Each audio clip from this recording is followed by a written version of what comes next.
Place. Veuillez prendre place. La main levée. Qui ici a vu des belles couleurs en s'en venant sur les arbres? Ceux-là qui n'ont pas la main levée, je pense que vous ne m'écoutez pas. Ah non, c'est une blague. J'espère que vous avez J'espère que vous avez quand même apprécié. L'automne, c'est ma saison préférée. J'aime beaucoup voir le changement des couleurs dans les arbres. J'aime beaucoup voir qu'est-ce que Dieu, le grand artiste, fait. J'aime ça, à chaque fois, prendre un petit temps pour faire « Hey Seigneur, merci, c'est vraiment beau.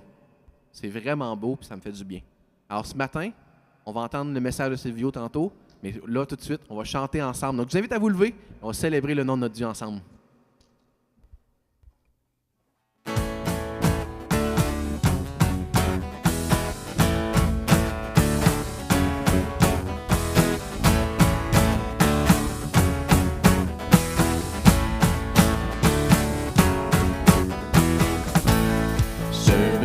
Je suis dans le nom du Seigneur. Je me confie dans le nom du Seigneur. Je lève les mains dans le nom du Seigneur. Je chante de joie dans le nom du Seigneur. Je célébrerai le nom de celui que mon cœur aime. Oui, je bénirai le nom de mon Sauveur. Je célébrerai le nom de celui que mon cœur aime. Oui, je bénirai le nom du Seigneur.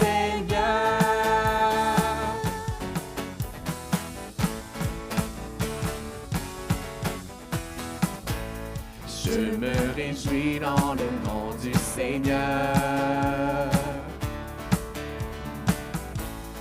Je me confie dans le nom du Seigneur. Je lève les mains dans le nom du Seigneur. Je chante de joie dans le nom du Seigneur. Je célébrerai le nom de celui que mon cœur aime. Oui, je bénirai le nom de mon Sauveur. Je célébrerai le nom de celui que mon cœur aime. Oui, je bénirai le nom du Seigneur.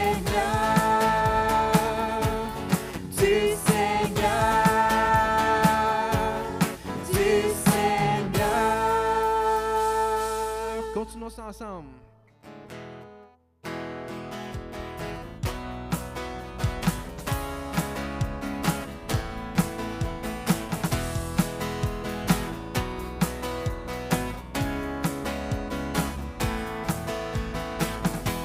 Nous voulons voir Jésus élevé comme un étendard sur ce pays, pour montrer à tous la vérité et le chemin vers le ciel.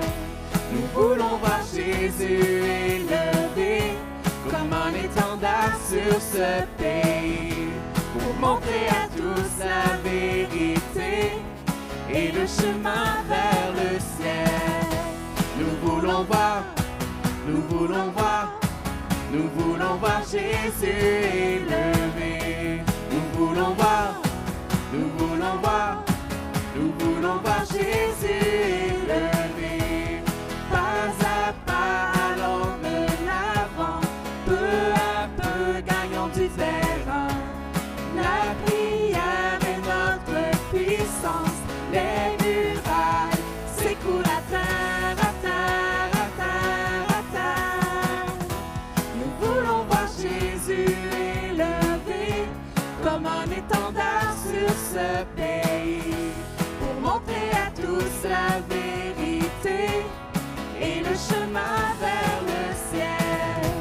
Nous voulons voir Jésus pays, pour montrer à tous la vérité et le chemin vers le ciel. Nous voulons voir, nous voulons voir, nous voulons voir Jésus élevé. Nous voulons voir, nous voulons voir, nous voulons voir Jésus élevé.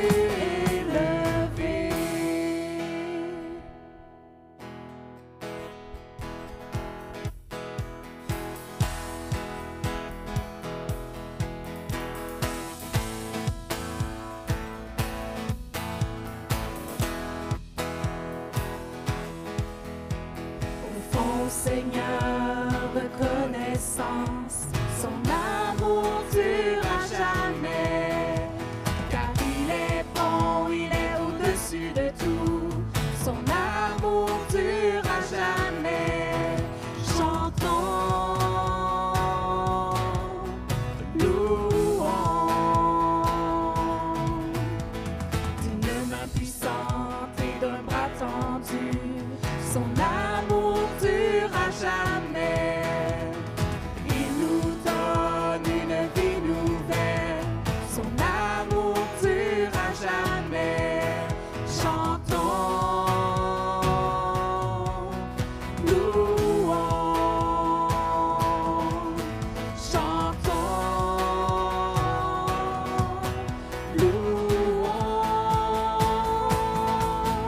À jamais tu es fidèle, à jamais tu es fort, à jamais tu es avec nous, à jamais, à jamais, à jamais.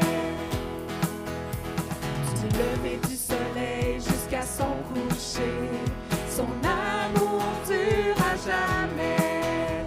Par la grâce de Dieu, nous persévérons, son amour dure à jamais. Chantons, louons, chantons, louons. À jamais tu es fidèle, à jamais tu es fort, à jamais Dieu est avec nous, à jamais, à jamais, à jamais tu es fidèle, à jamais tu es fort, à jamais Dieu est avec nous, à jamais, à jamais, à jamais. Hey, je suis content de vous entendre chanter. Faites chaud au cœur. Ce matin, le titre du message de Silvio, c'est « Ce que l'amour n'est pas ». Mais en attendant d'entendre qu'est-ce que l'amour n'est pas, regardons ce que la Bible nous dit sur qu'est-ce que l'amour est. Spécifiquement, l'amour envers Dieu puis l'amour entre les autres. Andy, verset Matthieu 22, 36.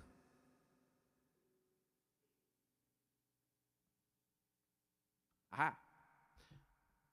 36 à 40. Maître, quel est le plus grand commandement de la loi? Jésus lui répondit, tu aimeras le Seigneur ton Dieu de tout ton cœur, de toute ton âme, de toute ta pensée. C'est le premier et le plus grand commandement. Et voici le second, qui lui est semblable. Tu aimeras ton prochain comme toi-même. De ces deux commandements dépendent toute la loi et les prophètes. Ça, c'est le Seigneur Jésus qui dit ça. Les dernières prédications de Silvio étaient dans 1 Jean. Alors allons dans 1 Jean 4, 19, s'il vous plaît.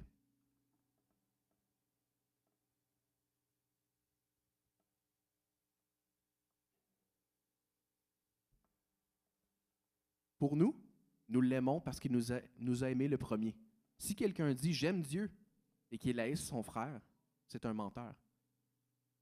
Car celui qui n'aime pas son frère, qu'il voit, comment peut-il aimer Dieu qu'il ne voit pas? Et nous avons de lui ce commandement, que celui qui aime Dieu aime aussi son frère. Silvio l'a répété, puis on l'a entendu dans les dernières prédications, aime ton prochain. C'est important. Il faut aimer Dieu, il faut aimer aussi les gens autour de nous. Si on a quelque chose, on peut toujours aller voir le Seigneur pour lui dire, j'ai vraiment de la misère à aimer cette personne-là. Mais c'est un commandement, c'est quelque chose qui doit nous être, qu'on doit faire de nature maintenant qu'on est sauvé. Mais on a besoin de l'aide de Dieu. Hein. Comme Rénal dirait, hocher de la tête comme ça. On a vraiment besoin de l'aide de Dieu pour aimer tout le monde autour de nous. C'est pas facile. Mais pourtant, Dieu veut nous aider. Alors chantons-le, soit mon ancre, soit ma voile.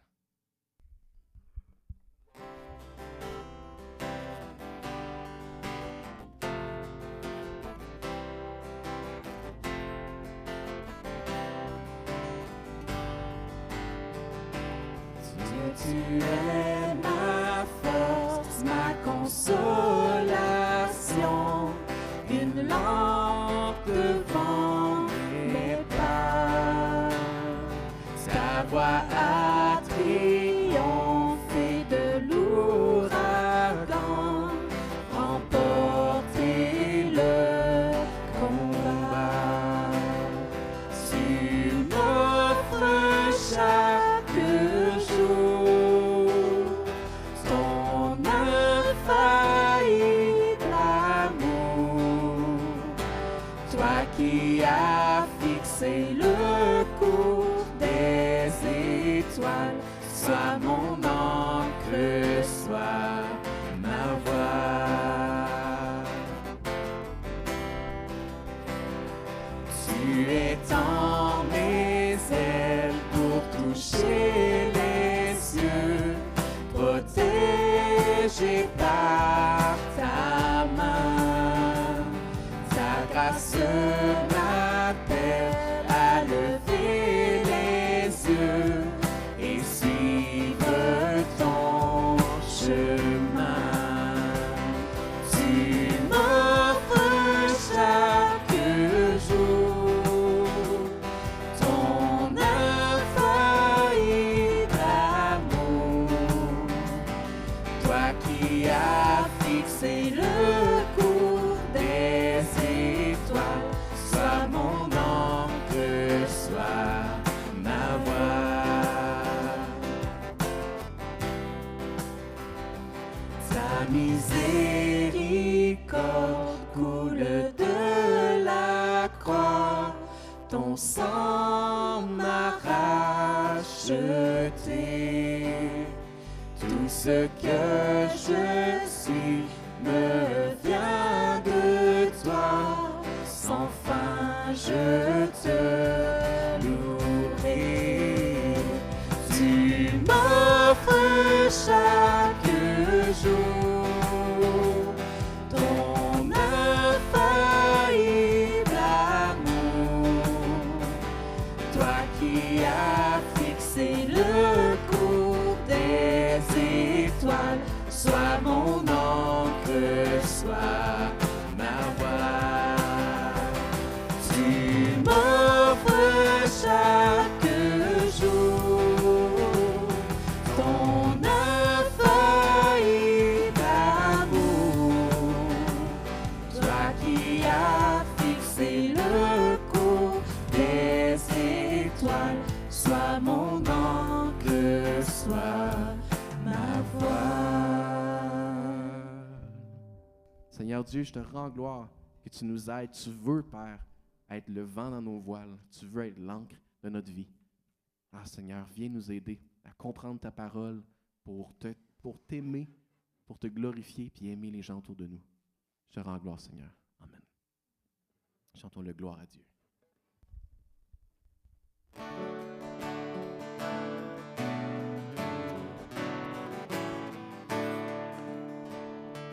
Gloire à Dieu, notre Créateur. Gloire à Christ, notre Rédempteur. Gloire à l'Esprit consolateur.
je t'aime, alors entends mon cœur. C'est tout comme la pluie, les mots pouvaient couler. Et si j'avais l'éternité, je ne pourrais pas l'exprimer. Mais dans les battements de mon cœur, tu entendras toujours. Merci pour la vie, pour la vérité et pour le chemin. Alors entends mon cœur, mon esprit qui te loue. Entends le chant d'amour, d'un enfant racheté. Je prendrai mes faibles mots pour te dire quel Dieu merveilleux tu es. Mais je ne pourrai pas te dire combien je t'aime, alors entends mon cœur.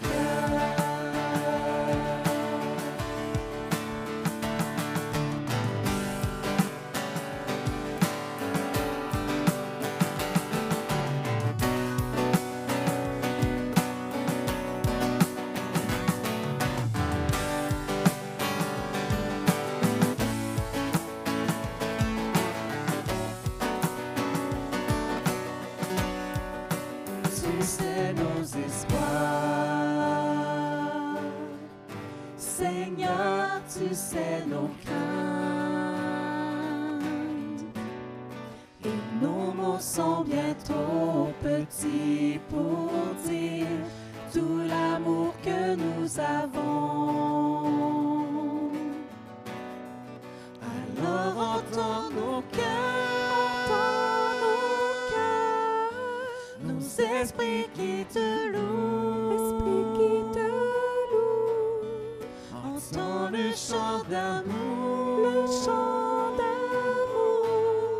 de tout est racheté. Nous prendrons nos faibles mots pour te dire quel Dieu merveilleux tu es. Nous ne pourrons pas te dire tout notre amour, alors entends nos cœurs. Non, nous ne pourrons pas te dire tout notre amour, alors entends nos cœurs. Merci Seigneur. Vous pouvez vous asseoir. Pasteur Silvio, la parole est à toi.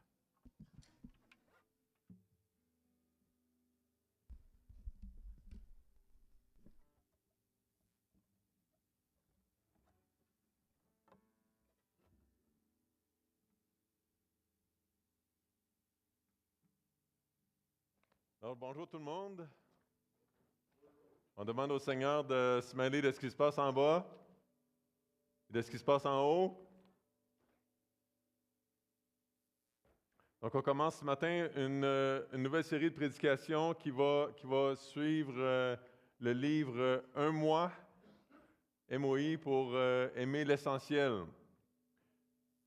Donc 30 lectures qu'on va faire sur 6 semaines. Et puis, donc en petit groupe ou seul à la maison, idéalement les deux. Donc, imaginez quelqu'un qui prend le temps à chaque jour de la semaine de méditer sur un petit bout des Écritures, qui en reparle en petit groupe et puis qui entend la prédication ensuite. Là. Ça, c'est fantastique. Là. Donc, je vous vends le punch tout de suite, parce que l'auteur le fait au début du livre, il n'attend pas à la fin. Des fois, à la fin, on découvre le punch, mais l'essentiel, c'est l'amour. Là. Et si on n'a pas d'amour, ben, on n'est rien, c'est ça que Paul a dit. Donc, donc là, mettez-vous à ma place. Donc là, on vient de passer 9 prédications dans la première épître de Jean, qui n'a pas arrêté de nous dire d'aimer Dieu, de s'aimer les uns les autres. Et là, on s'embarque dans un processus où est-ce que très lentement, pendant 6 semaines, on va regarder chaque mot des 2 commandements les plus importants selon le Seigneur Jésus, d'aimer Dieu au maximum puis d'aimer notre prochain comme nous-mêmes. Donc là, je me suis dit, faudrait qu'on ait des petits angles spéciaux en cours de route parce qu'à un moment donné, là, on va perdre l'intérêt. Là. Donc, ce matin, au lieu de regarder c'est quoi l'amour, on va regarder qu'est-ce que c'est pas. Puis on va voir ça dans les échanges de Jésus avec les pharisiens. Donc j'ai fait un petit peu de lecture pour bien comprendre c'était quoi les pharisiens. Ce que j'ai appris, c'est leur origine. C'est comment ça a commencé. Donc à un moment donné, donc là, assez longtemps, alors que le peuple juif était opprimé, et c'est pas original, hein? On voit ça dans les Écritures. Et parce qu'ils désiraient rester fidèles à la foi, à ce que Dieu leur avait confié. Donc, il y a des gens qui se sont mis à se distinguer des autres dans leur attachement à la parole de Dieu. Pharisiens, ça veut dire séparer, puis c'est ces gens-là qui se sont attachés à la parole de Dieu. C'est fantastique. Ils voulaient résister à la culture grecque, ils voulaient leur dire quoi faire. Au départ, c'est fantastique là, de s'attacher à la parole de Dieu. Là. On est vraiment appelé à faire ça. Donc, ils ont défendu la loi de Moïse, même quand un roi méchant, Antiochus, a essayé de forcer les Juifs à abandonner leur religion. Les pharisiens ont joué un rôle clé là-dedans. Avec le temps, ils sont devenus très influents parce que là, c'était des super-héros de la foi. Il y a même une reine juive qui a décidé de les appuyer. Puis là, ils ont commencé à diriger la vie religieuse de leur peuple. Ils croyaient que Dieu récompensait ceux qui suivaient bien les règles. Ils pensaient aussi que l'âme continuait à vivre après la mort, que les bonnes personnes allaient ressusciter. Mais au fil des années, les pharisiens ont changé. Ils ont commencé à se concentrer surtout sur les règles, sur des petits détails. Des fois plus sur les détails que sur l'amour, que sur la bonté. À l'époque de Jésus, plusieurs d'entre eux autres étaient très fiers d'être des pharisiens. Parce qu'eux autres, ils connaissaient la parole de Dieu, là, vous comprenez? Ils se trouvaient bons. Puis ils regardaient les autres de haut, puis ils surveillaient les autres.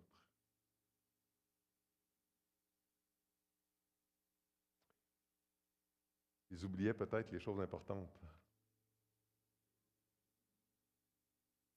On va voir ça tantôt comme la justice, la compassion. Mais il y avait des pharisiens qui étaient sincères, là. C'est-à-dire que la plupart étaient sincères dans leur affaire, mais on peut être sincère puis dans l'erreur. Hein? On trouve Nicodème, qui avait une ouverture d'esprit dans les Écritures. Gamaliel, qui a été le professeur de l'apôtre Paul. Puis les ennemis des pharisiens, c'était les sadducéens ou les compétiteurs. Là, c'est peut-être un meilleur mot, là. Les sadducéens, c'était souvent des gens qui venaient des classes plus nobles, des riches. Puis les autres, ils étaient plus influencés par la culture grecque, puis ils ne combattaient pas trop. Ils ne croyaient pas à la résurrection, ni à la vie après la mort. Ils ne croyaient pas aux anges, ils ne croyaient pas aux démons. Ils ne croyaient pas à tout l'Ancien Testament, ils croyaient à la loi de Moïse seulement. Ils s'opposaient aux traditions des pharisiens.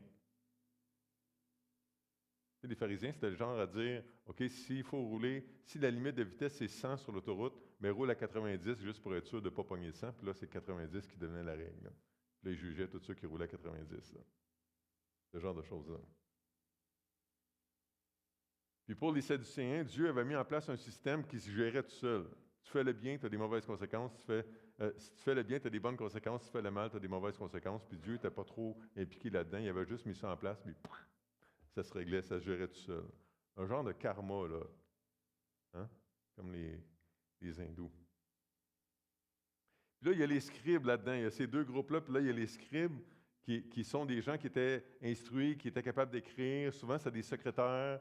C'est des gens qui recopiaient les Écritures. Puis il y avait des scribes pharisiens, des scribes sadducéens. Et là, j'arrête là dans mes descriptions plates pour certains, là.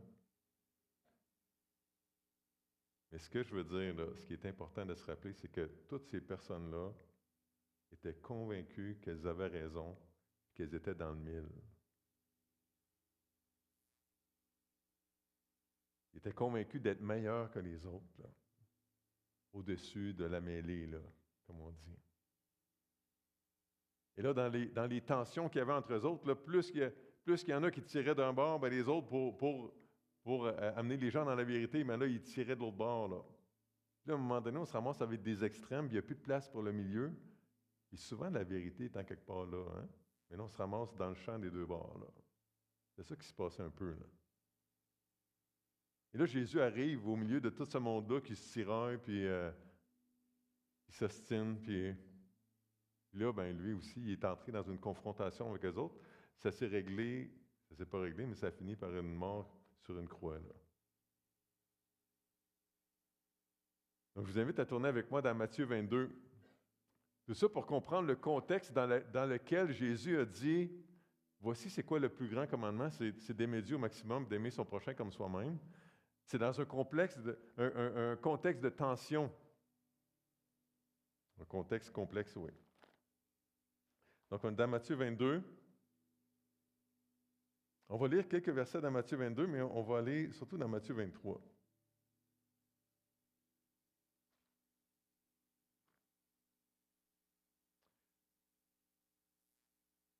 Et là, je vous raconterai mes misères une autre fois, là, mais je n'ai pas préparé de projection ce matin, donc Andy va suivre dans Matthieu. Puis quand je vais sortir, vous allez bien m'écouter, puis ça va bien aller, vous allez voir. Donc, dans Matthieu 22, je vous invite à ce qu'on lise à partir du verset 15, juste pour comprendre le contexte. Alors, les pharisiens allèrent se consulter sur les moyens de surprendre Jésus par ses propres paroles.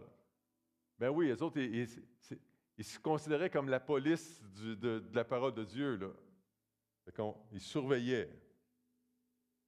Ils envoyèrent auprès de lui leurs disciples avec les Hérodiens, qui dirent, « Maître, nous savons que tu es vrai et que tu enseignes la voie de Dieu selon la vérité, sans t'inquiéter de personne, car tu ne regardes pas à l'apparence des hommes. Dis-nous donc ce qu'ils t'ensemble. Est-il permis ou non de payer le tribut à César, de payer des taxes à César? » Jésus, connaissant leur méchanceté, répondit, « Pourquoi me tentez-vous, me testez-vous, hypocrite?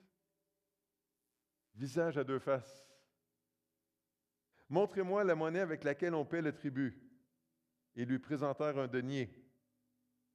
Il leur demanda de qui porte-t-il l'effigie et l'inscription. C'est l'image de qui qu'il y a dessus? Qu'est-ce qui est écrit? De César, lui répondirent-ils. Alors il leur dit, rendez donc à César ce qui est à César et à Dieu ce qui est à Dieu. Étonnés de ce qu'ils entendaient, ils le quittèrent et s'en allèrent. Le même jour, les Sadducéens, qui disent qu'il n'y a point de résurrection, vinrent auprès de Jésus et lui posèrent cette question. Et là, eux autres aussi posent une question pour le prendre au piège aussi, pour montrer aux pharisiens qu'eux autres aussi étaient capables de surveiller Jésus puis de le coincer, parce qu'eux autres, ils n'avaient pas réussi à le coincer. Là. Jésus venait de s'en sortir habilement. Donc, au verset 34. Les pharisiens, ayant appris qu'il avait réduit au silence les Sadducéens, eux autres aussi, ça n'a pas marché leur affaire, se rassemblèrent et l'un d'eux, docteur de la loi, lui posa cette question pour l'éprouver. Maître, quel est le plus grand commandement de la loi? Là, Jésus est dans une confrontation. Là. On essaie de le prendre au piège et Jésus lui répondit, « Tu aimeras le Seigneur ton Dieu de tout ton cœur, de toute ton âme et de toute ta pensée. C'est le premier et le plus grand commandement. Et voici le second qui lui est semblable. Tu aimeras ton prochain comme toi-même. De ces 2 commandements dépendent toute la loi et les prophètes. Verset 41 aussi, comme les pharisiens étaient assemblés, Jésus les interrogea. Donc, c'est Jésus qui les relance. Et là, on saute, on s'en va au verset 46 pour la fin de l'histoire. Nul ne put lui répondre un mot, et depuis ce jour, personne n'osa plus lui proposer des questions. Ça ne marche pas, c'est pas comme ça qu'on va le prendre au piège. Hein? Donc, on va prier.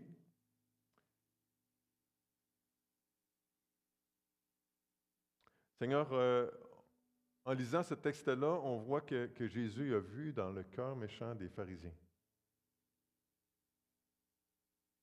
Et ce matin, alors qu'on s'expose aux Écritures, Seigneur, rends-nous conscients du fait que ton regard nous voit tel qu'on est. Ça ne donne rien d'essayer de te cacher des choses. Tu vois tout ce qui est bien, tout ce qui est mauvais dans notre cœur.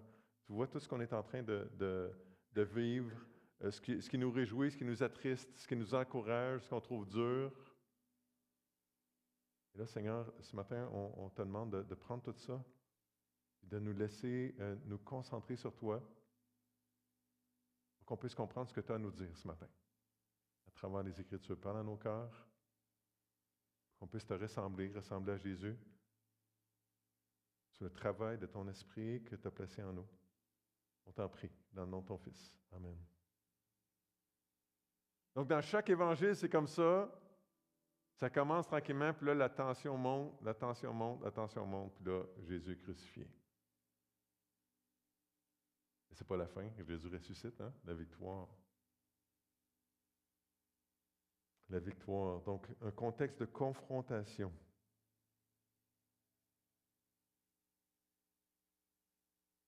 Et là, Jésus est en train d'aborder le manque d'amour. Donc, dans les prochains jours, prochaines semaines, alors qu'on va réfléchir à notre amour pour Dieu, à notre amour pour les autres, bien, que Dieu nous parle aussi de notre manque d'amour, là, des ajustements qu'on doit faire, des choses qu'on peut corriger dans nos relations avec lui ou avec les gens. Donc, Jésus va montrer, dans les textes qu'on a lus, dans celui qui s'en vient, va montrer aux pharisiens qui étaient rigides, là, qui n'étaient pas remplis d'amour. Peut-être qu'il leur manquait l'essentiel pour prendre le mot de notre thème, là. En fait, Jésus, dans ses échanges avec les chefs religieux, il est en train de leur montrer qu'il avait vraiment besoin de le connaître. Il avait vraiment besoin de connaître Jésus. Il avait vraiment besoin d'une autre recette. Puis ça, c'est encore vrai en 2025. On a vraiment besoin de connaître Jésus. Est-ce que notre cœur est dur, puis il s'endurcit facilement? Ou on commence bien, puis c'est facile pour nous autres de faire comme les pharisiens, de déraper, là, puis de partir avec quelque chose de bon, là, puis de transformer ça en quelque chose de dur, là, puis quelque chose qui ne ressemble pas à Jésus, puis on parle en son nom, là, vous comprenez?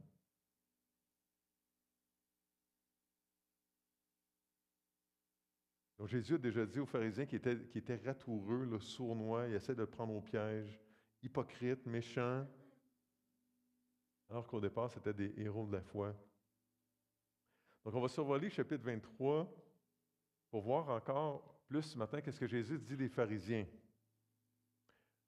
Et j'aimerais ça qu'on aborde ça avec une attitude ouverte, que peut-être que le Seigneur, il ne parle pas juste aux pharisiens, peut-être qu'il parle à moi. J'aimerais ça qu'on aborde ça avec la question que les apôtres se sont posées dans la chambre haute quand Jésus a dit « Il y a quelqu'un qui va me trahir ».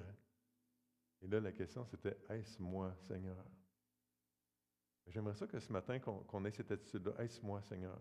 C'est-tu de moi que tu parles? C'est-tu à moi que tu parles? » Donc, on va voir les mauvais exemples des pharisiens. Hein, des fois, pour savoir quoi faire, on étudie quoi pas faire. Donc, c'est ça qu'on va faire ce matin. Les mauvais exemples des pharisiens pour nous aider à comprendre c'est quoi l'amour. En comprenant ce que c'est pas. Donc, le premier mauvais exemple, il y en a 8. Okay? Donc, si vous prenez des notes, là, préparez-vous. Donc, premier mauvais exemple des pharisiens, c'est de connaître les Écritures sans les mettre en pratique. connaître les Écritures sans les mettre en pratique. Ça, ce n'est pas d'aimer Dieu au maximum, ce n'est pas d'aimer notre prochain. Là. Regardez ça. Donc, on est au chapitre 23. Verset 1. Alors Jésus, parlant à la foule et à ses disciples, dit, « Les scribes et les pharisiens sont assis dans la chaire de Moïse, donc dans l'endroit d'enseignement là, de Moïse. » C'est Jésus qui parle. Il dit, « Faites donc et observez tout ce qu'ils vous disent, mais n'agissez pas selon leurs œuvres, selon leurs actions, car ils disent et ne font pas. » On arrête là, OK? Donc, dans mes mots, qu'est-ce que Jésus est en train de dire aux pharisiens? Il est en train de dire, Monsieur le pharisien, là, t'aimes la parole de Dieu plus que t'aimes Dieu, là, franchement. C'est ça, là. Plus que les personnes qui t'entourent. Puis tu te vantes de ça, mais c'est pas si beau que ça. En fait, c'est pas mal laid. Parce que ça ne reflète pas ce qui est écrit dedans. Tu passes à côté de ce qui est essentiel. Tu as peut-être raison sur plein d'affaires dans la parole de Dieu, mais il faudrait que tu le vives. Et si tu méprises le monde autour de toi, ça veut dire que tu n'as rien compris de tout ce que tu as lu, mémorisé, étudié. Tu passes à côté de ce qui est écrit là. Tu appliques tes standards aux autres, puis tu ne les vis pas. Tu n'es même pas à la hauteur toi-même de tes propres standards. Ça fait pas mal dur. Ça, c'est dans mes mots, là.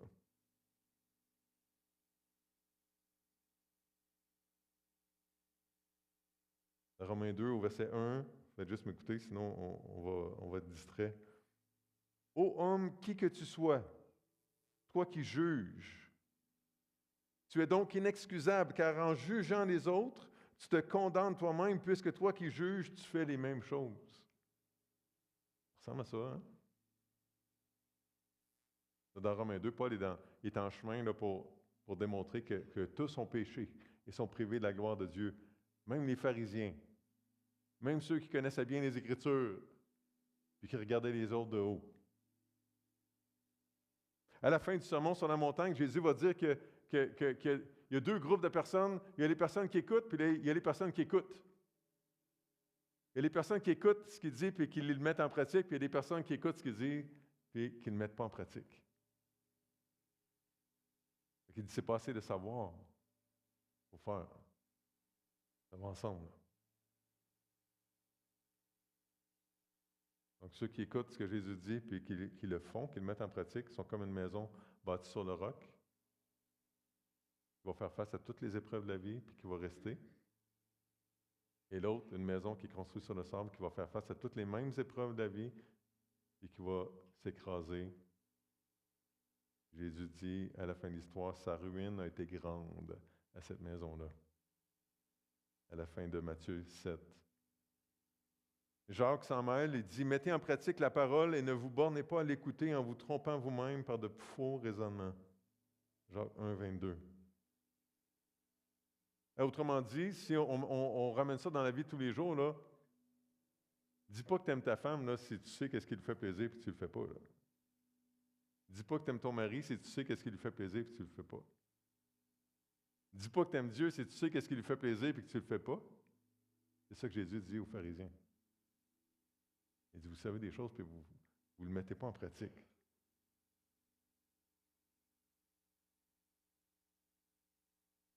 En fait, c'est ça qu'on a lu aussi dans la première lettre de Jean. Même affaire. OK, donc, premier mauvais exemple des pharisiens, c'est de connaître les Écritures sans les mettre en pratique. Deuxième mauvais exemple des pharisiens, c'est de mettre des fardeaux sur les autres sans rien faire. Donc ça ne démontre pas de l'amour pour Dieu, ça ne démontre pas qu'on a goûté à l'amour de Dieu, puis ça ne démontre pas de l'amour pour les gens. Donc au verset 4, Jésus parle des scribes et des pharisiens.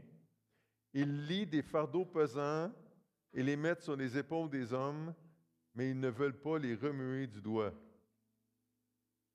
Donc ils mettent des fardeaux sur les gens, mais ils ne veulent pas aider les gens avec ces fardeaux-là.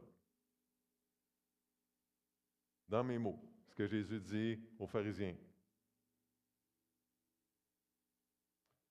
Il dit, Monsieur le pharisien, en plus de connaître les Écritures et de ne pas les mettre en pratique,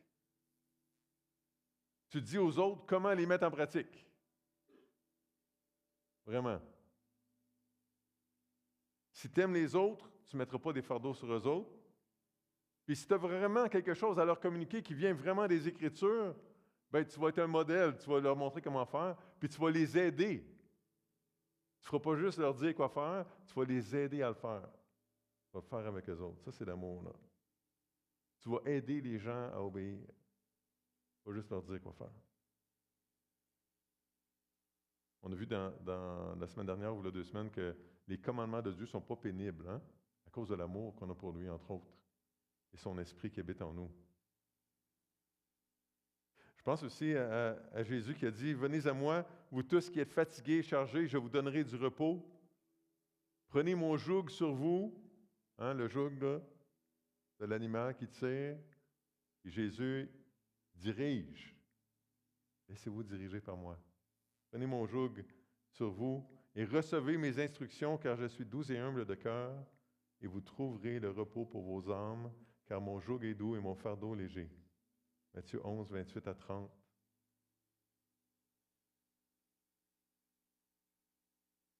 Dans le genre d'amour que Dieu nous demande d'avoir pour lui et pour les autres, ce ne sera pas juste de surveiller les autres pour voir s'ils font des choses du croche. Hein? Ce ne sera pas juste de leur dire quoi faire en étant assis dans notre lazy boy, en les regardant de loin. Mais ça va être plutôt de nous inviter les uns les autres à aller à Jésus. Hein? Venez à moi. Dans la prière, dans la lecture biblique, dans l'adoration. Alors qu'on est centré sur notre douleur, sur notre problème, sur le trouble, notre faiblesse, de s'encourager les uns les autres à lever les yeux. L'amour, ça va être de prendre ensemble le joug de Jésus puis de se laisser diriger ensemble. Et si Jésus disait « vire à droite », on vire à droite, « vire à gauche », on vire à gauche. Avance, recule, arrête, ralentit, accélère. On va chercher à comprendre ça ensemble et à le vivre ensemble. Plutôt qu'à se dire les uns aux autres, vire à gauche, vire à droite. On va s'aider les uns les autres à recevoir les instructions de Jésus dans les Écritures, en les apprenant ensemble, en les étudiant ensemble, en les mettant en pratique ensemble, en s'aidant. Tu veux aimer ton épouse comme Christ a aimé l'Église, parce que c'est ça que les Écritures nous disent. Reçois ses fardeaux. Reçois ses fardeaux. Aide-la à se décharger de ses fardeaux. Essaie de ne pas en être un ou de lui en mettre un. Il y a une dynamique là-dedans qui est assez simple. Là. Encore une fois, on ramène ça à la vie familiale, de dire, OK, si tu veux que tes enfants ramassent leurs choses dans leur chambre, là, bien, tu peux leur dire, tu peux les aider. Si tu les aides, tu mets la main à la porte un petit peu avec eux autres, puis ça va les encourager. Là. Pas le faire à leur place. Là. Quand j'étais jeune, ma mère, elle disait, je peux t'aider, mais je ne le ferai pas à ta place. C'est pas la même chose. Hein. OK, fait que Jésus dit, les pharisiens étaient en train de surveiller les gens, puis de leur dire quoi faire, mais ils ne s'en mêlaient pas, puis ils les aidaient pas, puis ils faisaient juste dire qu'est-ce qui faisait mal. C'est pas de l'amour. Pas d'amour. Troisième mauvais exemple des pharisiens, de faire les choses pour être vus ou se montrer meilleur que les autres. Une chance que c'était juste dans le temps de Jésus, ça, hein? Une chance que ça n'arrive plus, là. Quand on se comporte comme ça, vous comprenez que c'est une blague, là, puis que je comprends très bien que ça arrive encore, là. Donc, quand on se comporte comme ça, ça ne démontre pas de l'amour pour Dieu ni pour les autres, là. Donc, dans mes mots, ce que je comprends du message de Jésus aux pharisiens, c'est que Jésus est en train de dire, tu sais ce qui arrive quand tu t'élèves au-dessus des autres comme ça, c'est que tu abaisses les autres. Ça, c'est pas de l'amour, là. Tu n'es pas en train de penser aux autres quand tu fais ça. Dans Matthieu 6, quand Jésus parle de la générosité, parle de la prière, parle du jeûne, Jésus dit quelque chose d'extraordinaire. Au verset 1, dans mes mots, il dit, si tu cherches la gloire des hommes, là, la gloire des êtres humains, bien, tu vas l'avoir, ça va être ça ta récompense. Et si tu fais des choses pour le Seigneur, bien là, tu vas avoir une autre sorte de récompense. Hein. Jacques va écrire ça, lui, avec ses mots, avec sa saveur particulière. Il dit, j'ai dit Jacques, hein, mais c'est pas ça pendant tout, c'est Pierre. Donc Pierre va dire, « Et tous, dans vos rapports mutuels, revêtez-vous d'humilité, car Dieu résiste aux orgueilleux, mais il fait grâce aux humbles. » 1 Pierre 5. 1 Pierre 5, hey, je n'ai pas bien écrit mon affaire, là. 1 Pierre 5, 5, je pense. Puis Jacques va dire la même chose. Hein. C'est pas beau l'orgueil, parce que ça écrase l'autre. C'est pas de l'amour, c'est pas compatible avec l'amour. On ne détecte pas ça dans la personne de Jésus. Et s'il y aurait eu quelqu'un qui aurait pu se penser meilleur que les autres, là, tu sais, c'est bien Jésus, parce qu'il l'était. Et en même temps, ce qu'il dégageait, c'était pas ça. Même s'il était meilleur que les autres, ce qu'il dégageait, c'est de l'humilité. L'orgueil, c'est centré sur moi, sur la promotion de moi. Je ne peux pas aimer Dieu au maximum puis promouvoir moi. Je ne peux pas aimer les autres comme moi-même. Ben oui, c'est ça, hein, si je suis tellement en amour avec moi, aimer les autres comme moi-même, ça va les aimer beaucoup, là, mais je vais avoir de la misère à faire les deux. Là. Dans le sens qu'on peut s'aimer, là, je suis en train de m'enliser, là, vous voyez ça, là? Donc ça ne veut pas dire qu'on doit se détester pour aimer les autres, là. Mais de faire la promotion de moi, puis de veiller seulement sur mes propres intérêts, ça m'empêche de voir les intérêts des autres. Là. C'est ça que j'essaie de dire. Donc Jésus, lui, il n'a pas vécu pour ses propres intérêts, il est allé à la croix pour les péchés des autres. Là. Pour tes péchés, pour mes péchés à moi. Donc de faire des choses pour être vu ou se montrer meilleur que les autres, là, ça ne marche pas. Hey, on n'a pas lu le texte biblique, OK. J'ai pas dormi pendant toute dans la nuit de vendredi à samedi, là, puis même si j'ai très bien dormi la nuit passée, là, j'ai des petits effets secondaires, je pense.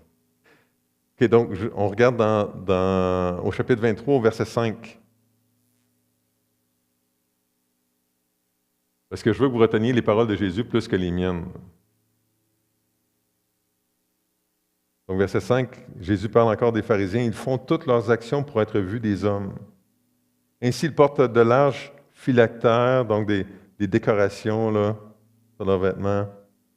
Ils ont de longues franges à leurs vêtements. Ils aiment la première place dans les festins, les premiers sièges dans les synagogues. Ils aiment être salués dans les places publiques et être appelés par les hommes Rabbi, Rabbi, enseignant, mon maître.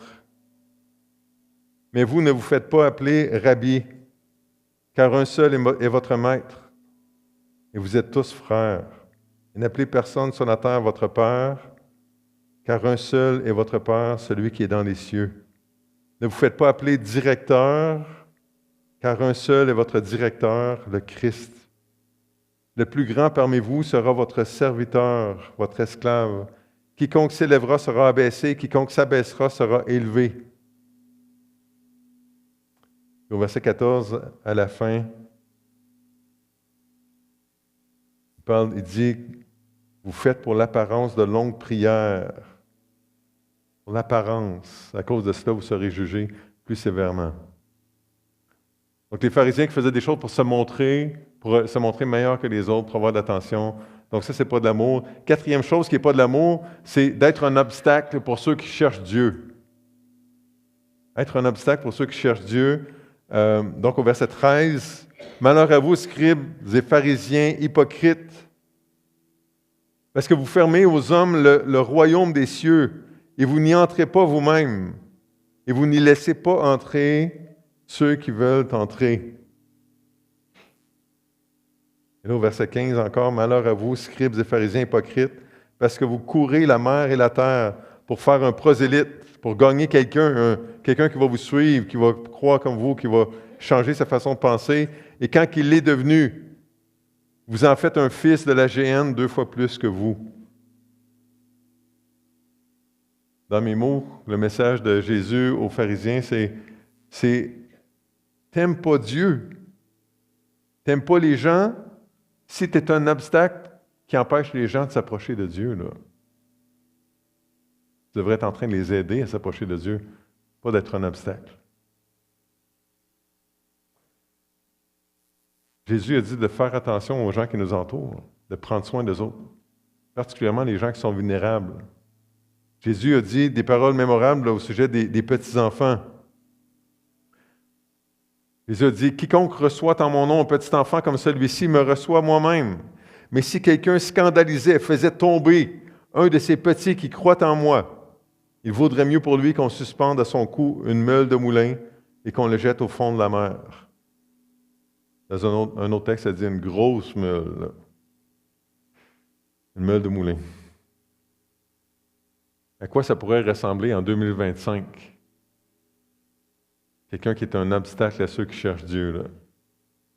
Quelqu'un qui court après les gens pour leur parler de Dieu, mais finalement qui les éloigne de Dieu.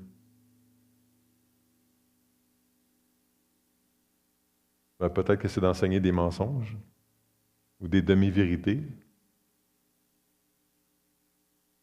Peut-être, comme on va voir tantôt, c'est d'amener les gens dans des portions des Écritures qui sont peut-être moins importantes que d'autres. Puis là, de se perdre dans des choses qui sont secondaires ou tertiaires. Peut-être que c'est de prêcher l'Évangile, de prêcher le bon message, mais d'avoir une vie qui discrédite toute la patente là. Donc, en tout cas, si on est un obstacle, si c'est nous qui connaissons Dieu, on est un obstacle à ceux qui cherchent Dieu, on n'est pas en train d'aimer notre Dieu au maximum. On n'est pas en train de s'aimer les uns les autres puis d'aimer les gens qui nous entourent. 5e mauvais exemple des pharisiens, c'est de profiter des autres. Quand on profite des autres, on n'est pas en train de les aimer, puis on n'est pas en train de montrer qu'on aime Dieu. Au verset 14, dans la première partie, « Malheur à vous, scribes et pharisiens hypocrites, parce que vous dévorez les maisons des veuves. » Les personnes que vous devriez protéger, servir, les personnes de qui vous devriez prendre soin, les personnes de qui vous devriez, que vous devriez aider à pourvoir à leurs besoins, vous êtes en train de les utiliser, de leur soutirer de l'argent ou d'autres choses. Dans mes mots, le message de Jésus aux pharisiens, c'est... Je m'imagine Jésus qui dit, « Me semble les pharisiens que je connais un petit peu plus les Écritures que vous autres. » Jésus ne dirait pas ça, hein? Et je m'imagine Jésus qui dit, je vois nulle part ce commandement-là de... Non, là, je ne suis pas à bonne place. On va l'avoir, on va se rendre. Donc, je m'imagine Jésus qui dit, si tu profites des autres, tu n'es pas en train de les aimer. Ce n'est pas de l'amour, parce que l'amour est tourné vers l'autre. Et là, tu n'es pas en train de prendre soin de ton prochain, tu n'es pas en train de l'aimer si tu profites de lui. Là. Donc, Paul va parler de ça dans les épîtres pastorales. Il va dire, quand on évalue quelqu'un pour être pasteur, être un diacre, diaconesse, on regarde ça. Il va dire dans Tite 1, versets 10 et 11, « Il y a en effet, surtout parmi les circoncis, beaucoup de gens rebelles, de vains discoureurs et de séducteurs auxquels il faut fermer la bouche. Ils bouleversent des familles entières, enseignant pour un gain honteux ce qu'on ne doit pas enseigner. » Si Paul écrivait ça en 2025, là, je pense qu'au lieu d'écrire pour un gain honteux, il dirait enseignant pour des clics. Hein, parce qu'on gagne plus qu'on a de clics là, sur nos affaires qu'on met sur YouTube ou autre, là, plus qu'on a des gains. Là. Je parlais avec un de mes patients cette semaine, puis il me faisait un tableau très pas nuancé, là, il est plus nuancé que ça, mais pour m'exprimer quelque chose, il dit, il y a deux catégories de personnes dans la vie. Il y a ceux qui donnent et ceux qui prennent. Mais là, c'est plus nuancé que ça, là. Mais en tout cas, les chrétiens devraient être connus pour être des donneurs, pas des preneurs, là. Vous comprenez ce que je veux dire? C'est ça que Jésus est en train de dire aux pharisiens. Pas des profiteurs. On devrait être des donneurs d'argent, bien sûr. On devrait être des donneurs de temps. On devrait être des donneurs d'écoute. C'est ça l'amour. 6e exemple des pharisiens. Mauvais exemple à éviter, c'est de mettre l'emphase sur des détails secondaires. Donc au verset 16. Malheur à vous, conducteurs aveugles, qui dites, si quelqu'un jure par le temple, ce n'est rien, mais si quelqu'un jure par l'or du temple, il est engagé. Il y avait du temps à perdre, les gars, hein? Donc Jésus dit, insensé et aveugle, lequel est plus grand, l'or ou le temple qui sanctifie l'or? Si quelqu'un, dites-vous encore, jure par l'autel, ce n'est rien, mais si quelqu'un jure par l'offrande qui est sur l'autel, il est engagé. Aveugle. Lequel est le plus grand, l'offrande ou l'autel qui sanctifie l'offrande? Celui qui jure par l'autel, et par tout ce qui est dessus, celui qui jure par le temple, et par celui qui l'habite. Et celui qui jure par le ciel, jure par le trône de Dieu, et par celui qui est assis. Malheur à vous, scribes et pharisiens hypocrites, parce que vous payez la dîme de la menthe, donc vous donnez 1/10 de vos fines herbes, là. Vous payez la dîme de la menthe, de l'âneth et du cumin, et que vous laissez ce qui est plus important dans la loi, c'est-à-dire la justice, la miséricorde et la fidélité. C'est là ce qu'il fallait pratiquer sans négliger les autres choses. Conducteur aveugle qui éliminait le moucheron et qui avalait le chameau. Ça, c'est l'humour du Seigneur Jésus, là.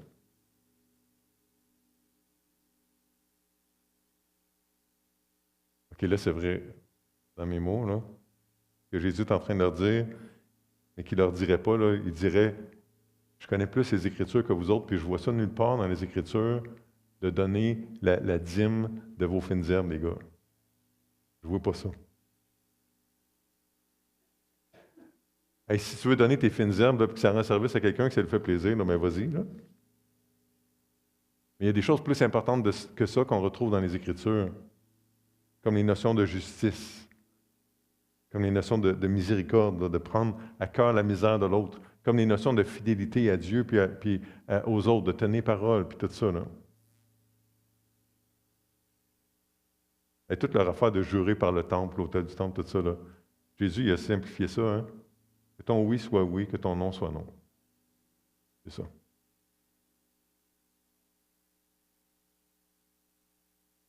C'est facile de passer à côté de l'important, puis de se distraire dans toutes sortes de patentes qui ne sont pas super importantes, hein? Dans le Sermon sur la montagne, Jésus va dire ces paroles-ci que vous allez reconnaître. Ceux qui me disent « Seigneur, Seigneur » n'entreront pas tous dans le royaume des cieux, mais seulement celui qui fait la volonté de mon Père qui est dans les cieux. Donc plusieurs me diront ce jour-là, « Seigneur, Seigneur, n'avons-nous pas prophétisé par ton nom? N'avons-nous pas chassé des démons par ton nom? N'avons-nous pas fait beaucoup de miracles par ton nom? » Alors je leur dirai ouvertement, « Je ne vous ai jamais connus. Retirez-vous de moi, vous qui commettez l'iniquité. » Ça doit être que ce n'est pas ça le plus important, là. Vous êtes passé à côté de l'essentiel, c'est ça que ça veut dire. Paul va dire ceci, vous reconnaissez ça? Quand je parlerai les langues des hommes et des anges, si je n'ai pas l'amour, je suis un airain qui résonne. Là, vous vous rappelez, les plus vieux, là, M. Tréguin partirait et il irait donner un coup sur la pièce de métal qui résonne là, sur la batterie, là, qu'on n'a plus. Donc, je suis un airain qui résonne ou une cymbale qui retentit, et quand j'aurai le don de prophétie, la science, la connaissance de tous les mystères et toute la connaissance, quand j'aurai même toute la foi jusqu'à transporter des montagnes, si je n'ai pas l'amour, je ne suis rien. 1 Corinthiens 13, versets 1 et 2. Admettons qu'on ajoute là, si je connaissais exactement les circonstances puis le moment de la deuxième venue du Seigneur Jésus, si je n'ai pas l'amour, je ne suis rien. Ça ne donne rien de passer du temps à tout essayer de comprendre ça, puis de mépriser les autres, là. pense pas comme moi. Si je connaissais toutes les Écritures par cœur et que je n'ai pas d'amour, je ne suis rien. C'est ça que Jésus dit aux pharisiens. Si je suis convaincu que toutes les convictions que j'ai, c'est solide, ça s'appuie sur les Écritures, mais que je méprise les autres autour de moi, je n'ai pas d'amour pour eux, je ne suis rien. Ce n'est pas d'amour.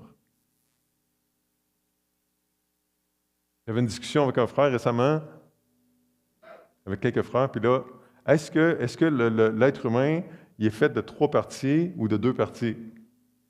C'est-tu l'âme et l'esprit qui sont à peu près la même chose, puis le corps, ou l'âme, l'esprit, le corps? Mais ça ne change rien. Parce que il n'y a pas de texte qui dise que ça, la compréhension de ça, c'est super important, là. Il y a des textes pas mal qui disent que l'amour, c'est important. L'amour de Dieu, l'amour des autres, là. On a vu ça plusieurs fois dans les dernières semaines.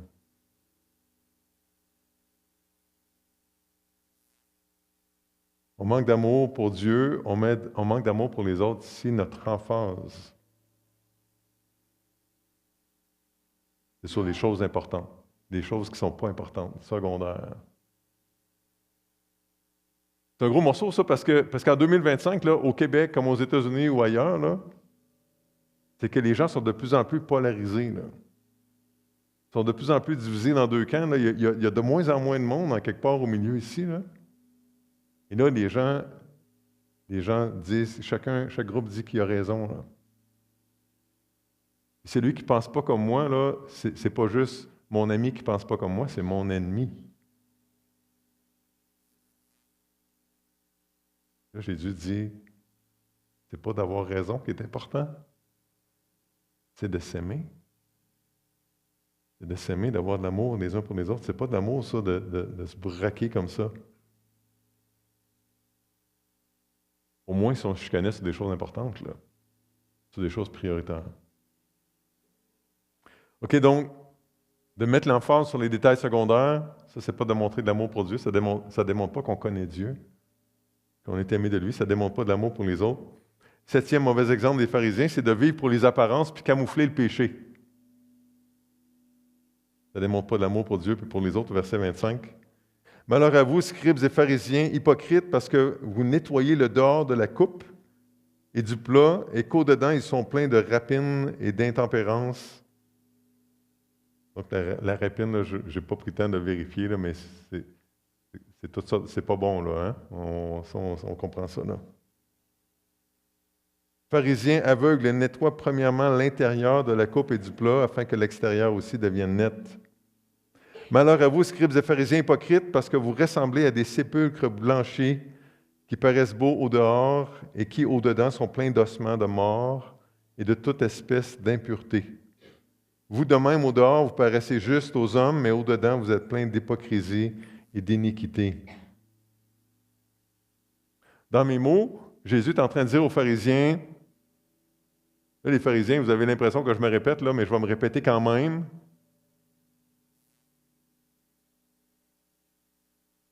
Tu veux te faire passer pour quelqu'un qui est meilleur que les autres?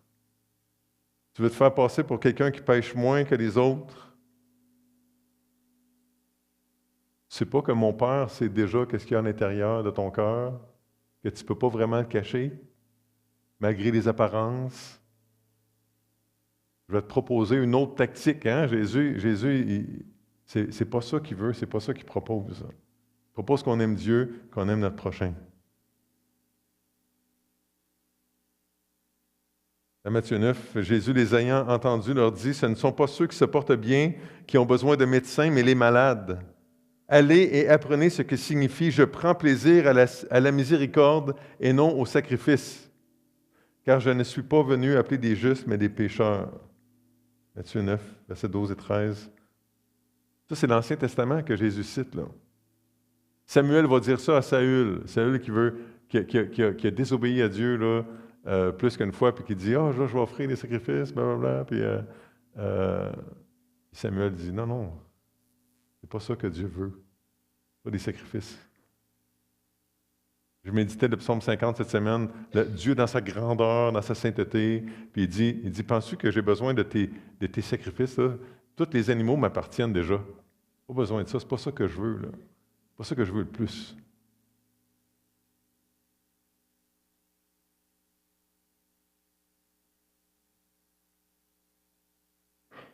De ce côté-ci de la croix puis de la résurrection, le Saint-Esprit nous donne de nouveaux désirs, de nouvelles affections, comme le désir de demander pardon, de nous réconcilier, le désir de s'approcher de Dieu à travers Christ.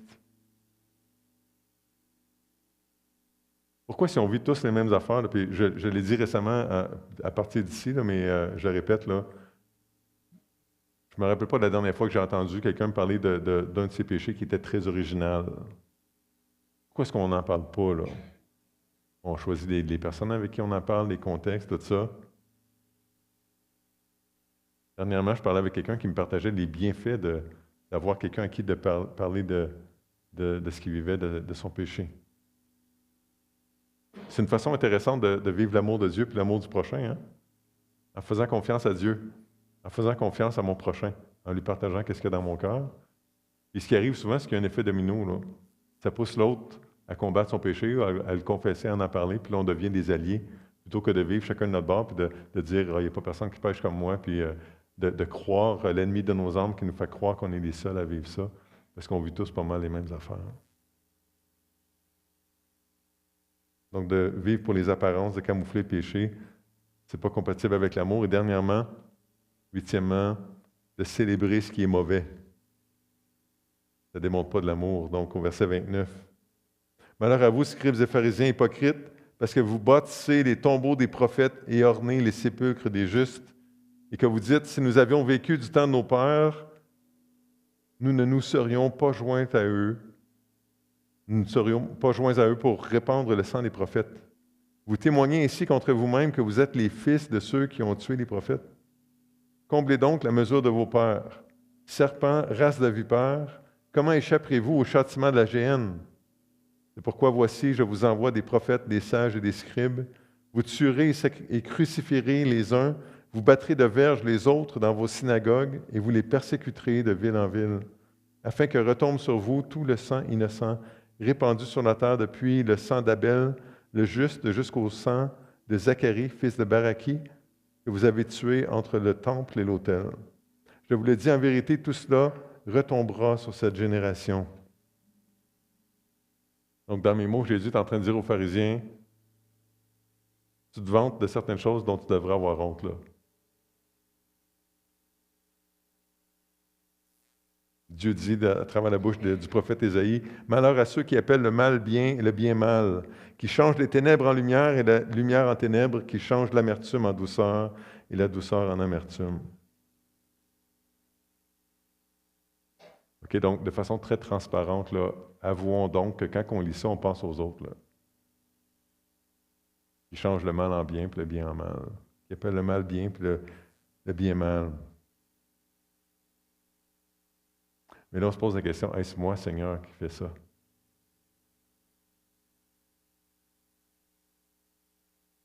J'essaie de m'imaginer des exemples, là, puis il y en aurait plusieurs sans doute, mais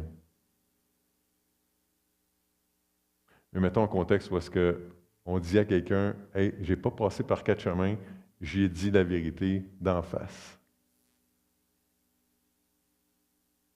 On se vante, on est fier de ça, alors que les Écritures disent de dire la vérité avec amour. Si ça construit au lieu de détruire. Si ça communique une grâce.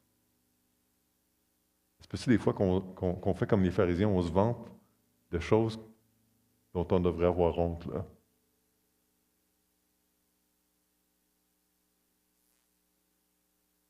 La conclusion de Jésus, c'est la tristesse. Au verset 37.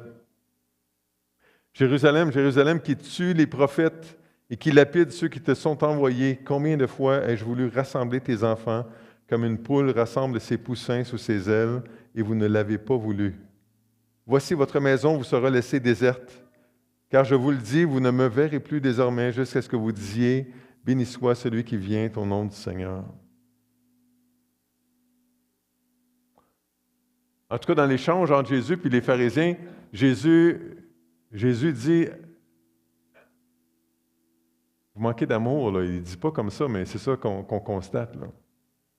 Imaginez-vous un contexte là, où est-ce que chacun est en train de surveiller qu'est-ce que les autres font, là, puis là, en train de se reprendre les uns les autres, de dire « Ah, ça, c'est pas correct. Ah, ça, ah. »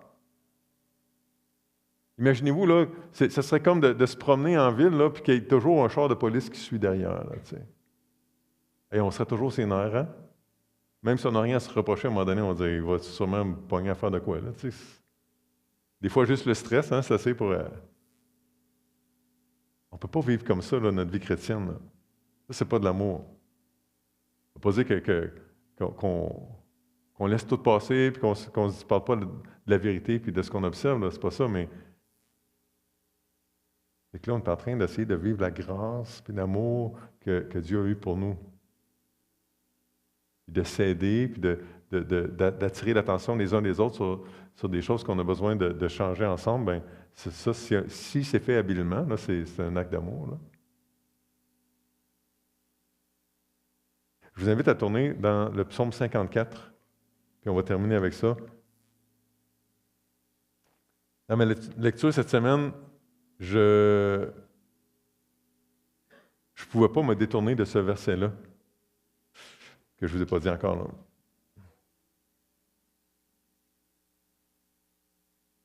Et je trouvais que ça résumait vraiment bien l'attitude des scribes et des pharisiens à qui Jésus parlait.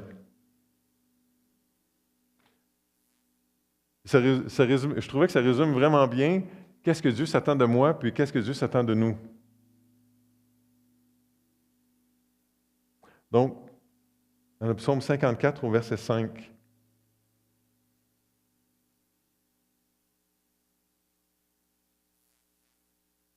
donc c'est un psaume de David, « Car des étrangers se sont levés contre moi, des hommes violents en veulent à ma vie, ils ne portent pas leur pensée sur Dieu. » Ce petit bout-là, là. Écoutez ça dans la version que je suis en train de lire, c'est la Bible de la Bible annotée. Ça dit, « Ils n'ont point mis Dieu devant leurs yeux. »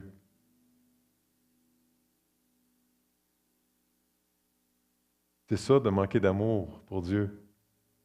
De vivre notre vie sans le placer devant nos yeux, non? De se débrouiller tout seul.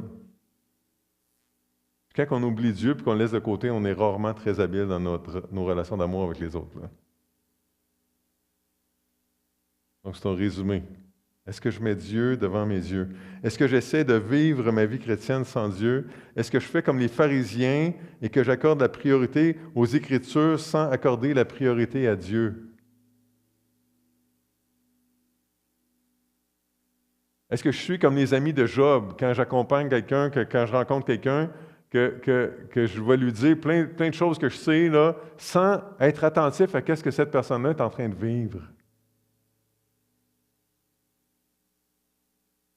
Est-ce que je suis en train de dire la vérité avec amour, en construisant, en communiquant une grâce, en édifiant? Ou est-ce que je suis rempli du zèle amer dont Jacques parle?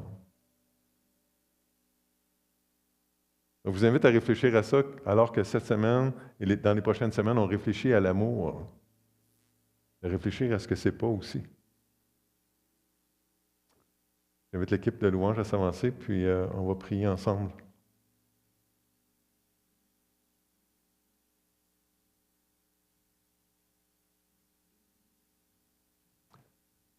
Seigneur, tu as tellement été gracieux envers nous, tu as tellement été généreux envers nous, puis tu l'es encore.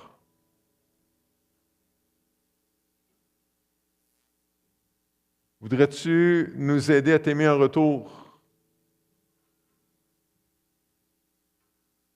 Et nous aider à aimer les autres en retour, à être gracieux envers les autres comme toi tu l'as été envers nous?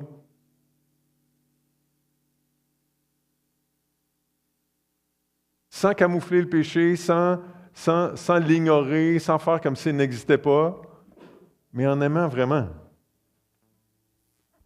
Et toi, tu nous as aimés malgré notre péché, mais tu n'as pas ignoré notre péché. Tu as voulu gérer la question du péché avec amour. Le Seigneur Jésus est mort sur la croix à la place de ceux qui placent leur foi en lui. Et tu nous as donné ton esprit pour nous transformer, nous aider à avoir des heures de famille, à te ressembler, à ressembler à Jésus. Alors ce matin, on veut être attentif, on veut, Seigneur, partir avec ce que tu nous as dit. On est chacun en train de vivre des choses différentes, on est différents. On veut partir avec ce que tu nous as dit ce matin. Peut-être un encouragement à continuer la démarche difficile de réconciliation qu'on est en train de faire ou de pardon. Peut-être un reproche, comme Jésus a fait aux pharisiens. Et on veut être en train de t'honorer, non seulement dans ce qu'on sait, mais aussi dans ce qu'on fait, dans ce qu'on vit, dans notre manière de traiter les autres. On a besoin de ton aide. Donc, accompagne-nous, s'il te plaît, pour mettre de l'avant ce que tu as parlé dans nos cœurs ce matin, s'il te plaît. On t'en prie au nom de Jésus. Amen.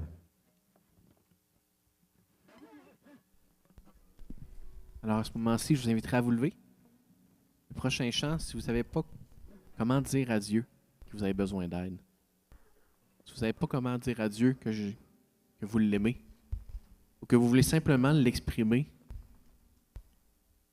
je vous invite à le chanter comme une prière. Pensez à ce qu'on a entendu. Qu'est-ce que l'amour n'est pas? Chantons à Dieu qu'on l'aime.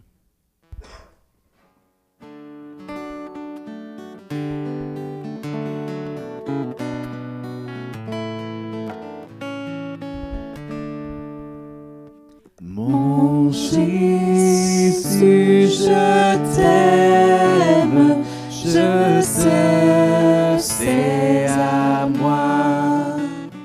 Oh, quel charme extrême me retient à toi. Les plaisirs du monde ne m'attirent plus. Ton amour m'inonde, je t'aime, oh Jésus. Mon Jésus, je t'aime, car tu m'as sauvé.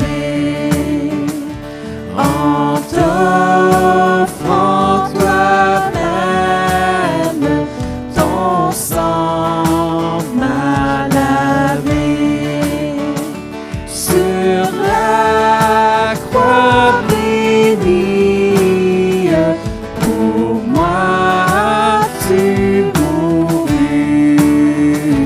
Ta mort est ma vie, je t'aime, oh Jésus. Ici-bas je t'aime, jusque dans la mort. À l'heure suprême du dernier effort, ma voix expirante ne s'entendra plus. Sachez que je chante, je t'aime, oh Jésus. Je verrai ta face, quel ravissement.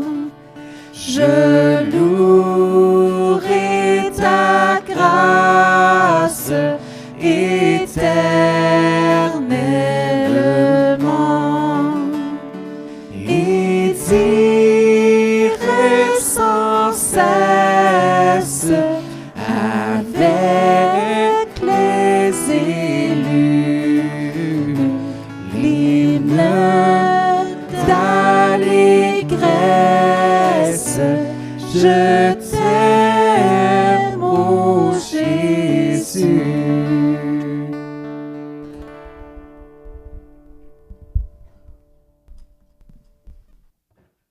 Donc, vous pouvez vous asseoir, quelques annonces. Donc, j'invite Sylvie à s'avancer. Pendant que Sylvie s'avance, on a Monsieur et Madame Bouliane qui sont ici ce soir. Si vous ne les connaissez pas, je vous invite à venir. Donc, si vous voulez entendre des chants qui parlent de Jésus, mais sur un air un petit peu plus country, là, vous allez être satisfait. Ça revient à la mode, le country, hein, c'est ça que je comprends. Là. Donc, si vous voulez souper avec Monsieur et Madame Bouliane, vous apportez votre souper, puis ils vont souper ici à 5 heures cet après-midi. Ça va? Donc, Sylvie, il y a une présentation, oui? Alors, je me tasse. On regarde ça. Bonjour Joanne. Dis-moi, toi, comment les rencontres entre femmes ont servi à orienter tes prières pour tes sœurs? Souvent le dimanche matin, quand on se voit, ou même dans la semaine, on se dit « Bonjour, ça va? Oui, ça va. » Mais là, on prenait plus le temps de parler. C'est un beau moyen pour apprendre à connaître nos sœurs parce que souvent, on a des discussions en petits groupes, en grands groupes aussi, mais sur des thèmes spécifiques là, à chaque samedi. Mais en parlant, mettons, 4, 5 ensemble de notre marche avec Dieu par rapport à ce thème-là, bien, ça fait qu'on apprend à connaître les femmes qu'on côtoie le dimanche matin, mais rapidement, juste en se disant « Bonjour, ça va bien », puis là on sait un peu plus leur vie. Qu'est-ce que les témoignages t'ont permis d'apprendre dans les rencontres de femmes sur Dieu, sur toi et sur les autres? Bien, ça m'a permis d'apprendre à connaître les autres sœurs dans l'Église, puis de voir comment Dieu, qui nous aime, comment il prend soin de nous, puis comment il est capable, il nous instruit avec douceur, avec patience aussi, puis il nous console, il nous relève. Puis ça m'a aussi, souvent, je me suis reconnue dans ce que les autres sœurs vivaient, puis ça m'a vraiment aidée, édifiée, puis encouragée. Qu'est-ce que tu as retiré qui peut t'aider dans ton quotidien suite aux rencontres de femmes? Ces rencontres m'ont permis à respecter les autres là où elles sont rendues. On ne peut pas forcer personne à comprendre. Je dois donc laisser à Dieu le temps d'agir. Ça nous permet aussi de prier pour elles, de prier pour par rapport à ce qu'ils vivent, de s'informer d'elles aussi quand on les revoit le dimanche. Puis ça fait que là, c'est comme si la relation prend une nouvelle direction. C'est pas juste bonjour, comment ça va? Fait que je trouve que ça fait partie, ça l'a aidé ça. Fait que là, j'ai quelques femmes, entre autres, que j'ai souvenir d'avoir pris du temps avec elles. Comment ça va vraiment? Puis là, avoir des sujets de prière plus précis pour ces femmes-là. Puis là, ça fait que par la suite, je retourne les voir de temps en temps, puis je leur demande, puis y a-t-il de l'amélioration? Ça a-tu changé? On continue? Puis ça crée un lien différent. C'est super. Merci beaucoup de ta participation à ce Vox Pop.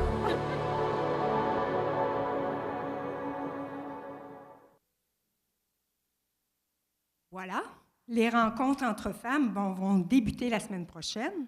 Cette année encore, il y aura des exhortations, des réflexions, des échanges entre nous et des témoignages de vie. On a fait un sondage le printemps dernier et suite à vos réponses, il va y avoir quelques changements. Entre autres, l'heure des rencontres qui sera à 9h30 au lieu de 9h. Il va y avoir du café à partir de 9h. L'année passée, c'était à 8h30. Donc, café à 9h, la rencontre à 9h30. Ainsi, on n'assignera plus de place à personne. Vous vous installez où vous voulez, avec qui vous voulez. Ça, c'est important. Il y aura seulement 5 rencontres dans l'année, 2 avant les fêtes, 3 après. Alors, je nous encourage à investir un peu de temps dans nos relations entre sœurs. Soyez là, mesdames, on est toujours ouverte à vos commentaires, positifs et ou constructifs. On vous attend la semaine prochaine. Voilà. Merci, Sylvie.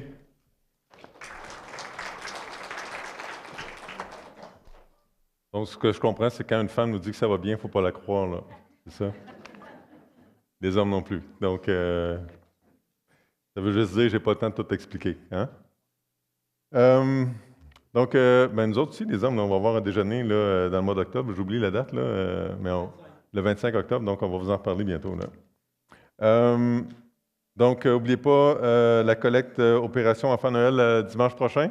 Donc, vous avez de l'information là-dessus dans la mise à jour. Je ne sais pas si on a nos lettres ne sont pas prêtes hein, pour Samuel Poulain. Encore, Joanne? Non, on n'est pas rendu là. OK, fait que. Ils sont prêtes? Ah, OK. C'est bon. Donc, on vous invite à juste exprimer à notre député, maintenant ministre, que ce qu'ils sont en train de brasser au gouvernement par rapport à la laïcité, qu'on se sent un petit peu mal à l'aise avec ça, parce qu'au lieu de traiter tout le monde également, ce qui est la laïcité, c'est qu'ils sont en train de mettre des règles pour s'opposer aux différents groupes religieux, puis ça nous rend mal à l'aise. Donc, il y a des gens qui ont déjà écrit. Si vous êtes capable d'envoyer un courriel, faire un copier-coller, là, vous pouvez faire ça, mais si vous n'êtes pas habile avec ça, il y a des papiers en arrière. Vous avez juste à écrire votre nom, à signer, écrire votre adresse, puis vous le postez vous-même. Chaque démarche individuelle d'une personne, d'un contribuable, là, ça a plus de poids que des démarches de groupe, là. Donc, il y a des gens qui ont reçu des réponses. J'ai quelques personnes qui m'ont dit je me suis fait répondre qu'il y a beaucoup de désinformations qui circulent là-dessus, puis on va prendre connaissance là, de ce qu'il y a dans le rapport. Là, mais c'est sans doute vrai qu'il y a beaucoup de désinformations, mais les gens qui ont regardé le rapport ont dit que c'était pas le fun pour nous autres si tout est mis en place, si tout ce qu'il y a là-dedans est mis en place. Patrick? Ah, c'est un bon point. Mais ils doivent avoir une petite boîte, quelque chose comme ça. Là. Donc, un développement intéressant, c'est que... moi, j'ai écrit, je n'ai pas eu de réponse. Mais Jean Mathieu, qui est pasteur à l'église de Saint-Honoré, lui s'est fait inviter demain à aller rencontrer M. Poulain. Fait que là, il m'a dit hey, j'aimerais ça qu'on se rencontre avant, tout ça. J'ai dit Jean-Mathieu, moi, tu vas-tu toute seule? Parce que j'ai dit, moi, je me suis déjà invité là, accompagner des gens. Fait que je risque d'accompagner Jean-Mathieu demain là, pour aller parler à M. Poulain. Donc, mais priez pour ça, juste que le gouvernement, Paul dit de prier pour que le gouvernement permette qu'on puisse juste vivre notre vie paisible. Là. Voilà. Donc, pour la grève des postes, là, je ne sais pas trop quoi vous dire. Là, soit aller le mettre là-bas ou l'adresser, là, puis la ramener ici, puis on verra là, qu'est-ce qu'on fait avec ça. Là. Donc, des nouvelles de nos malades là, des derniers temps. Là, donc, demain, ça va faire 3 semaines que Mme Annette a reçu son traitement d'immunothérapie. Ça n'a pas fait une grosse différence tant que ça encore. En fait, même cette semaine, elle est rentrée à l'hôpital là, parce que ça n'allait pas. Donc, ce qui est encourageant là-dedans, c'est que là, ils vont essayer de traiter sa douleur, puis en espérant que le traitement d'immunothérapie fasse effet. Là. Mais donc, M. Poulain a dit que hier, il avait vu son épouse dans le meilleur état qu'il n'avait pas vu depuis longtemps. Là. Donc, elle était mieux, moins de douleur. Puis, donc, on continue à prier pour Mme Poulain puis son mari. Donc, Jonathan, je vous avais dit que Jonathan Grenier allait recevoir des nouvelles là, cette semaine. Donc, mardi, il a vu le chirurgien. Là, vous vous rappelez, là, tout le monde s'est passé la POC là, jusqu'à temps qu'il voit le chirurgien mardi cette semaine. Donc, le chirurgien a dit écoute, ta masse est assez grosse sur ta thyroïde, là, puis avant de rentrer là-dedans, puis de n'importe comment, puis d'opérer ça, j'aimerais ça que tu vois un pneumologue pour qu'il me dise si le cancer a touché la trachée, le tube, là, le tuyau pour la respiration. Puis j'aimerais ça que tu vois un endocrinologue, donc un spécialiste des glandes, pour qu'il te donne quelque chose, un médicament pour faire réduire la masse, pour qu'en décembre, ce soit plus facile pour moi de t'opérer. Donc ça, c'était les nouvelles de mardi. Puis dès jeudi, Jonathan était en train de passer des tacos, puis toutes sortes de tests, tout ça. Donc le processus est enclenché. Puis ça avance avec des tests et tout ça. Donc ça, c'est encourageant. Là, quand on est juste à attendre et qu'il n'y a rien qui se passe, c'est plus lourd. Là. Et puis, c'est pas mal ça les nouvelles pour aujourd'hui. Donc, je vous souhaite un bon dimanche. Et puis, je vous rappelle que M. Jacques Boulian est ici ce soir pour une soirée musicale. Si vous avez commandé des livres là, pour le petit groupe ou pour faire la lecture personnelle, là, il y en reste des copies qui n'ont pas été remises. Ça.